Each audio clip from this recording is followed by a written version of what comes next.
Isang pinagpalang umaga pong muli sa atin pong lahat. Ngayon po, bago ko po ipagpatuloy yung nilalaman po ng ating banal na libro, nais po ng ating banal na Espiritu Santo na pag-usapan po natin kung yung mga nangyayari pong matitindi pong mga sakuna, mga salot po sa buong sanlibutan po, kung ano po ba ang totoong ugat po ng lahat. Dahil nga po, ayon po sa ating banal na Espiritu Santo, ay dumating na tayo dun po sa panahon ng paghuhukom. At yun nga po ay ngayon na, kaya po tumitindi ang lahat po ng salot, sigalot, kaguluhan, karamdaman, digmaan, at lahat po halos ng dilubyo sa buong sanlibutan ay magiging lantad na po sa ating mga mata. Yun po ay sa kadahilanan na dahil nga po buo pong kapuluan po, buong sanlibutan po, ang bawat grupo po o samahan ay may mga itinakda po sila na bawat grupo o lugar po na ang lahat po ay umaasa na meron po silang mga inahandang mga kababaihan po na para po sa kanila ay punong-puno po ng kabanalan.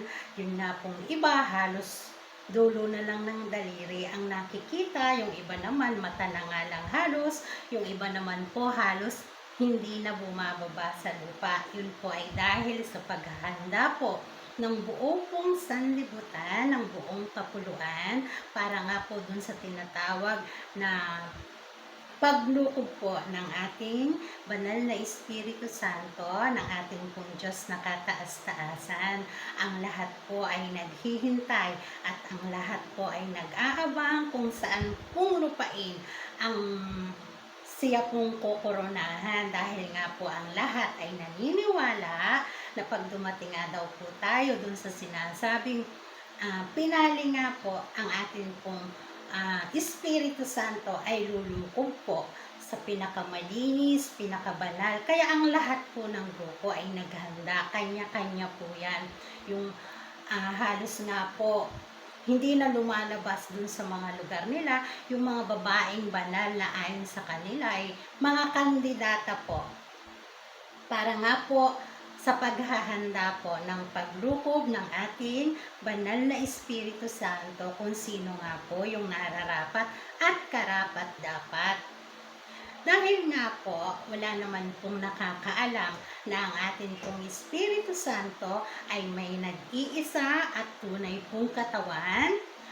Ngayon pong kapanahunan na nandito na nga po tayo sa panahon ng paghuhukom, ay unti-unti pong nalantad sa lahat na ang kanila palang pinaghahandaan ay bigo silang lahat, dahil nga po meron pong tunay.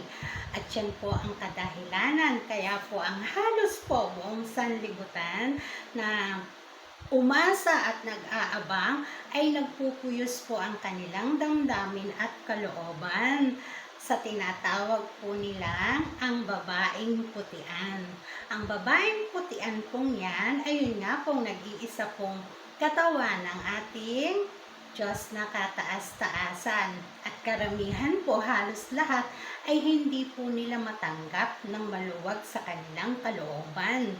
Kaya nga po, sa halip na tanggapin ng mga grupo o ng samahan, nag-uusal po sila ng mga ritual o kagaya nga po sa bawat pagtusok ninyo at pag-usal ng ritual na nalaban sa sinasabi nyo pong babaeng putian, na siya pong katawan naman talaga ng ating Diyos na kataas-taasan. Ayan po ay kung ano pong nararamdaman ng babaeng putian na yan na tinutugis ninyo, dahil hindi nga nyo matanggap ang katotohanan na sa tagal ng inyong paghahanda ay isang ordinaryong babae lamang ang sasamahan ng ating Diyos na kataas-taasan. Ang ating pong mahal na Birhen ay kung ikukumpara sa halos mga reyna o banal na babae na itinalaga ng bawat grupo na halos balutan ng ginto mula dulo ng buhok nila hanggang sa ilalim ng talampakan. Kung ikukumpara niyo po ang katawan ng ating Diyos na kataas-taasan at ang atin pong mahal na Birheng Maria ay halos magmumukha pong basahan. Dahil nga po sa tindi ng kanilang paghahanda, habang ang tunay po ay pakalat-kalat po lamang na nakikisalamuha sa atin. Ang ating pong mahal na Birhen ay napakagaling pong magdala ng kasuotan. Bagamat ang kanyang mga kasuotan ay hindi kasing riringal po ng mga babae na inihanda nila para nga po kandidata kung sila po ang lulukuban ng ating Diyos Espiritu Santo, ang ating pong mahal na Birhen. Bagamat sa pinakasimple at payak na yung kasuotan o kahit halos nga po sa madaling salita po ay wala po siyang saplot sa katawan kundi pang itaas at sa gawing ibaba lamang, ang ating pong mahal na Birhen ang dating po talaga ay napaka-elegante at hindi po siya bastusin. Hindi po siya kagaya ng mga babaeng naghahanda na halos mata o daliri na lang ang nakikita. Ang atin pong mahal na Birhen ay hindi mo po masasabing moderna, pero likas po sa kanya yung gawi po ng pananamit po niya at napaka-elegante po ng ating mahal na Birhen. Bagamat hindi po kasiniringal lang sa kanila ang kasuotan ng ating mahal na Birhen.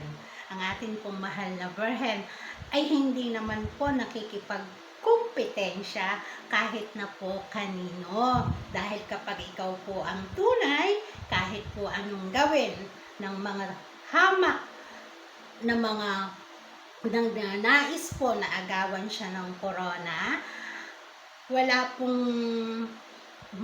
po tayong magagawa dahil ang atin pong Espiritu Santo, ang Diyos na kataas-taasan, ay hindi po kayang linlangin, hindi po kayang suhulan, hindi po kayang bayaran ng kahit sino man. Nananawagan po ang ating banal na Espiritu Santo na tanggapin po nating lahat ng maluwag sa ating kalooban. Tigilan po ang pagre-ritual at ang pagtusok po sa pamamagitan po ng kulam at barang. Tigilan po ang pagtugis po sa nag-iisang katawan po ng ating banal na Espiritu Santo, ang tinatawag ninyong babae pong putian. Dahil kapag ipinagpatuloy po natin yan, sa atin din po babalik ang lahat-lahat po.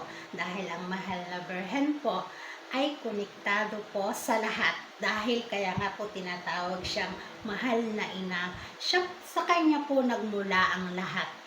Ang kalikasan, ang mundo, ang lahat po. At kung ano po ang inyong ginagawa sa ating mahal na ina, ayan po ay konektado po sa buo pong kalikasan. Pag binigyan nyo siya ng ligalig, ng pagluha, ng mga pasakit, ang lahat po'y babalik sa atin. Kapag ginulo po ninyo siya ng gusto, nagugulo po ang daigdig. At yan po ay tayo din pong lahat ang sasalo niyan. Ang atin pong mahal na Birhen ay sumasalo po lamang. Kailanman po'y hindi po siya tinamaan ng ritual po ng kadiliman. Sinasalo po lamang niya yan dahil kung siya po ay tinatamaan yan sa 1,000 taon na ginagawa po ninyong pagtugi sa kanya, marahil po sa mga oras pong ito ay di siya po sa sanlibutan ito ay wala na. Yan po ang panawagan ng ating pong banal na Espiritu Santo. Tanggapin po natin na maluwag sa katotohanan na mayroon pong tunay. Hanggang sa muli po, ako po ang inyong abang lingkod. Wala po akong pinakikilala na kahit na ano po para po sa aking sarili. Maraming pong salamat at hanggang sa muli po. Bye! Paalam!